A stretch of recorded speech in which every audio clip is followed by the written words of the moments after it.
Halo semua, perkenalkan nama saya Nova Lima Saputra dengan NIM 811421335 dan kali ini saya ingin mengambil topik mengenai hukum internasional, lebih tepatnya sumber-sumber hukum internasional. Mungkin akan timbul beberapa pertanyaan, misalnya hukum internasional itu pakai berapa sumber sih? Dia pakai satu sumber aja atau ada banyak sumber untuk membentuk hukum internasional gitu. Nah, sebelum lebih jauh kita ke sana, lebih baik kita mengenal dulu sumber hukum itu apa sih. Nah, ini secara general ya, baik hukum internasional, hukum perdata, pidana. Sumber hukum itu dapat diartikan sebagai bahan atau materi yang berisi hukum untuk dibuat dan dibentuk proses terbentuknya hukum sehingga bentuk hukum itu nantinya dapat dilihat, dirasakan, dan diketahui sebagai pedoman hidup pada masa tertentu gitu. Dan untuk pertanyaan kalian mungkin ada berapa sih gitu.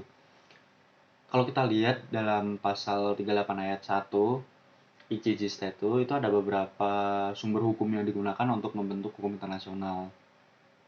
Yang pertama ada International Convention, lalu ada International Custom, lalu ada General Principles of Law, lalu ada Judicial Decision, lalu ada Teaching of the Most Highly Qualified Publicists.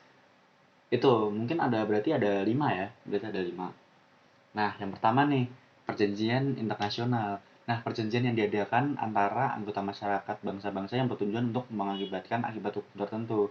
Nah, dari penjelasan itu sudah jelas ya bahwa hukum dapat dinamakan perjanjian internasional itu harus diadakan oleh subjek hukum internasional. Nah, salah satu fungsi perjanjian internasional ini juga berperan sebagai sarana untuk meningkatkan kerjasama internasional. Nah, untuk contohnya bisa dilihat. Nah, untuk istilah-istilah yang digunakan untuk perjanjian internasional tuh yang pertama, yang paling sering nih, ada convention, lalu ada declaration, lalu ada MOU, Memorandum of Understanding. Ini mungkin kalian yang kerja di event organizer atau di lembaga yang bekerja sama dengan lembaga lain pasti ada MOU, Memorandum of Understanding. Nah, perjanjian internasional ini dapat berakhir nggak sih? Bisa. Namun harus ada beberapa unsurnya nih. Yang pertama, tercapainya tujuan perjanjian. Terus ada habis berlakunya perjanjian tersebut, lalu ada punahnya salah satu pihak atau punahnya unsur perjanjian, lalu ada persetujuan dari para peserta untuk mengakhiri perjanjian, lalu diadakan perjanjian yang baru untuk mengakhiri perjanjian yang terdahulu. Itu berarti kayak regenerasi perjanjian gitu lah, memperbaharui. Lalu ada dipenuhinya syarat untuk berakhirnya perjanjian, terus di akhirnya perjanjian secara sepihak. Nah, ini tapi pengakhiran perjanjian ini disetujui juga dengan pihak lain. Nah, itu bisa tuh berakhir perjanjian internasional. Nah, lalu yang kedua ada kebiasaan internasional. Nah, hukum yang berkembang dari praktik atau kebiasaan negara-negara dengan catatan bahwa ini harus dibedakan dengan adat istiadat, kesopanan internasional, atau persahabatan. Nah, sebagai contoh nih, kalau kita kan kalau ada petinggi negara lain yang datang ke Indonesia kan itu diberi karpet merah, terus disuguhkan tarian tradisional. Nah, itu menurut kalian itu kebiasaan internasional apa enggak? Nah, itu bisa dijawab di kolom komentar ya. Apabila kita lihat dari pasal 38 ayat 1 sub B, hukum kebiasaan internasional adalah kebiasaan internasional yang merupakan kebiasaan umum yang diterima sebagai hukum. Nah, untuk bisa dikatakan kebiasaan itu sebagai hukum itu harus memenuhi beberapa unsur. Ada dua unsur. Yang pertama ada unsur faktual, di mana praktik umum oleh negara-negara yang dilakukan secara berulang-ulang dalam jangka waktu yang lama. Lalu ada unsur psikologis, yaitu kebiasaan itu harus diterima sebagai hukum. Nah, bagaimana caranya? Yaitu untuk menguji keberadaan suatu hukum, kebiasaan tidak cukup hanya dengan melihat praktik negara-negara saja, melainkan perlu diketahui mengapa negara memperlakukan praktik tersebut. Eh, Lalu ada prinsip-prinsip hukum nih. Saya salah nulis. Prinsip hukum itu prinsip hukum secara umum, nggak cuma hukum internasional aja, tapi mungkin ada dalam prinsip hukum perdata, hukum pidana, hukum lingkungan, dan lain-lain lah yang diterima dalam praktik negara-negara nasional. Nah, beberapa contoh prinsip ini ada res judiciata, ada nullum delictum nulla poenali legenali, ada nebis in idem, dan lain-lain. Lalu selanjutnya ada putusan mahkamah.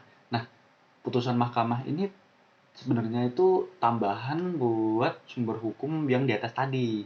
Nah, fungsinya itu sebagai tambahan. Nah, terus kalian pasti bertanya kan, lah berarti putusan mahkamah itu berada lebih rendah dong, nggak sefungsi itu. Belum tentu. Putusan pengadilan ini dapat berdiri sendiri sebagai dasar putusan yang diambil oleh hakim dan dapat digunakan untuk memperkuat sumber hukum di atasnya, kayak yang sumber hukum tadi dikuatkan lagi sama putusan mahkamah. Nah, contohnya adalah Anglo-Norwegian Fisheries Case 1952, lalu ada Reparation of Injuries Suffered in the Service of the UN 1949. Nah, lalu ini yang terakhir nih, ada ajaran para sarjana paling terkemuka. Ini biasa juga disebut karya hukum ya. Ini karya hukum ini sama kayak putusan mahkamah, tapi ini berfungsi sebagai sumber hukum tambahan atau subsidiar ya. Nah, karya hukum ini nggak mengikat sebenarnya, namun banyak karya hukum yang sangat berperan dalam perkembangan hukum internasional sehingga dipakai lah gitu. Nah, contohnya apa saja sih? Yang pertama nih, ada pendapat dari Giddel mengenai zona tambahan di laut diikuti banyak pakar dan akhirnya menjadi hukum kebiasaan internasional. Lalu ada pendapat dari Alfred Fredo mengenai konsep warisan bersama umat manusia menjadi semua konsep yang diakui di zona laut lepas dan dasar laut samudra dalam. Berarti itu tadi ada 4, 5, 6 apa 7 gitu ya. Dan putusan mahkamah sama ajaran para sarjana paling terkemuka atau biasa disebut dengan karya hukum ini berfungsi sebagai sumber hukum tambahan atau subsidiar gitu. Pada kesempatan ini cukup itu yang ingin saya sampaikan kepada kalian semua. Semoga penjelasan saya ini mudah dipahami dan bermanfaat bagi kalian yang ingin tahu sumber-sumber hukum internasional itu ada apa aja sih gitu. Cukup sekian, terima kasih.